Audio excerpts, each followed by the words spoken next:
نحمده ونصلي على رسوله الكريم أما بعد فأعوذ بالله السميع العليم من الشيطان الرجيم بسم الله الرحمن الرحيم يرفع الله الذين آمنوا منكم والذين أوتوا العلم درجات۔ معزز اساتذہ اکرام اور میرے ہم مکتب ساتھیوں، مجھے آج اس موضوع پر گفتگو کرنے کا موقع ملا ہے، وہ ہے استاد کا مقام، اس کا ادب و احترام اور اس کی اہمیت و ضرورت۔ ادب استاد سے روشن ہے زندگی کے راستے، ادب استاد سے روشن ہے زندگی کے راستے، بے ادب رہ جائیں منزلوں کے واسطے۔ معزز سامعین، کبھی سورج سے پوچھئے کہ وہ روشنی کہاں سے لاتا ہے، کبھی دریا سے پوچھئے کہ وہ روانی کہاں سے پاتا ہے، کبھی پھول سے پوچھئے کہ وہ خوشبو کہاں سے لیتا ہے، اور جب کبھی کسی کامیاب انسان سے پوچھیں تیری کامیابی کا راز کیا ہے، تو اس کی زبان پر سب سے پہلے جس ہستی کا نام آئے گا وہ استاد ہوگا۔ استاد وہ عظیم ہستی ہے جو انسان کو دنیا کی جہالت کی تاریکیوں سے نکال کر علم کی روشنی میں لاتا ہے۔ استاد وہ معمار ہے جو اینٹوں سے نہیں بلکہ کرداروں سے قوموں کی تعمیر کرتا ہے۔ استاد وہ چراغ ہے جو خود جل کر دوسروں کو روشنی دیتا ہے۔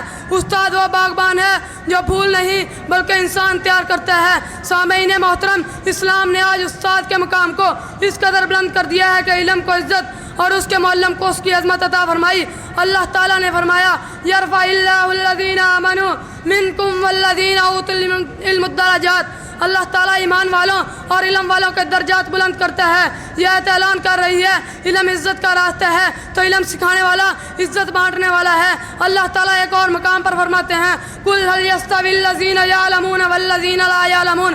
کیا جاننے والے اور نہ جاننے والے برابر ہو سکتے ہیں؟ جب علم والا جاہل کے برابر نہیں تو ایک علم سکھانے والا بھی عام انسان کی طرح نہیں ہو سکتا۔ پھر اللہ تعالیٰ اپنے محبوب کو یہ دعا سکھاتے ہیں وَقُلْ رَبِّ زِدْنِي عِلْمًا وَقُلْ رَبِّ زِدْنِي عِلْمًا۔ اے میرے رب، میرے علم میں اضافہ فرما۔ ذرا غور کیجئے، دنیا کی کسی اور رحمت میں اضافے کی دعا نہیں سکھائی گئی مگر علم میں اضافے کی دعا سکھائی گئی ہے جس سے علم اور اس کے معلم کی عظمت واضح ہوتی ہے۔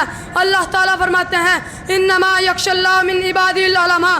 اللہ سے حقیقی ڈر رکھنے والے اس کے علماء ہیں۔ جب علماء کا مقام اتنا بلند ہے تو ان علماء کو تیار کرنے والے اساتذہ کا مقام کتنا بلند ہوگا۔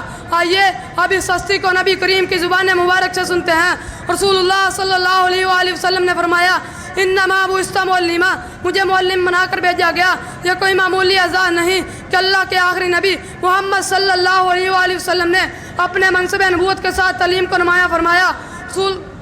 رسول اللہ صلی اللہ علیہ وآلہ وسلم نے فرمایا خیرکم من تعلم القرآن وعلمہ۔ تم میں سے بہتر انسان وہ ہے جو قرآن سیکھے اور سکھائے۔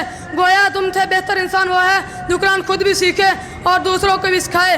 اسی طرح آپ صلی اللہ علیہ وآلہ وسلم استاد کی عظمت کو کچھ اس انداز میں بیان کرتے ہیں اللہ تعالیٰ، اس کے فرشتے، آسمان و زمین کی مخلوقات اور مچھلی اور چونٹی بھی لوگوں کو بلائی سکھانے والے کے لیے دعا کرتی ہیں۔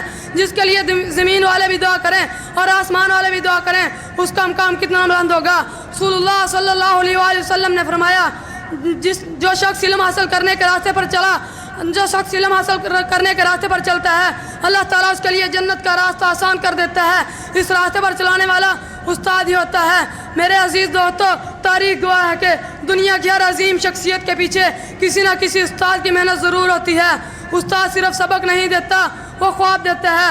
وہ صرف الفاظ نہیں دیتا، وہ کردار دیتا ہے۔ وہ صرف تعلیم نہیں دیتا، وہ تہذیب دیتا ہے۔ وہ صرف کتاب نہیں کھولتا بلکہ قسمت کے بند دروازے کھول دیتا ہے۔ حضرت علی کا مشہور قول ہے جس نے مجھے ایک لفظ سکھایا میں اس کا غلام ہوں۔ امام شافعی رحمۃ اللہ فرماتے ہیں میں اپنے استاد کے سامنے ادب کی وجہ سے آستہ ورق پلٹتا تھا تاکہ ان کی توجہ میں خلل نہ آئے۔ محترم سامعین، آج اگر ہم چاہتے ہیں کہ ہمارے مدارس دین کے منار بنے، ہماری مساجد آباد رہیں، ہماری قوم باوقار بنے، ہماری نسلیں معنی علم اور کردار کی دولت سے مالا مال ہو تو ہمیں استاد کی عزت کو اپنی زندگی کا حصہ بنانا ہوگا۔ یاد رکھیے استاد کی بے ادبی علم سے محرومی کا آغاز ہے۔ استاد کی دعا کامیابی کی کنجی ہے۔ استاد کی رضا زندگی کی روشنی ہے۔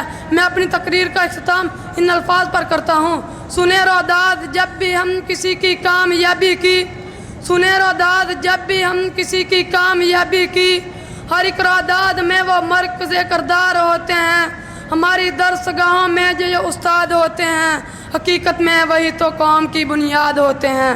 وما توفیقی الا باللہ.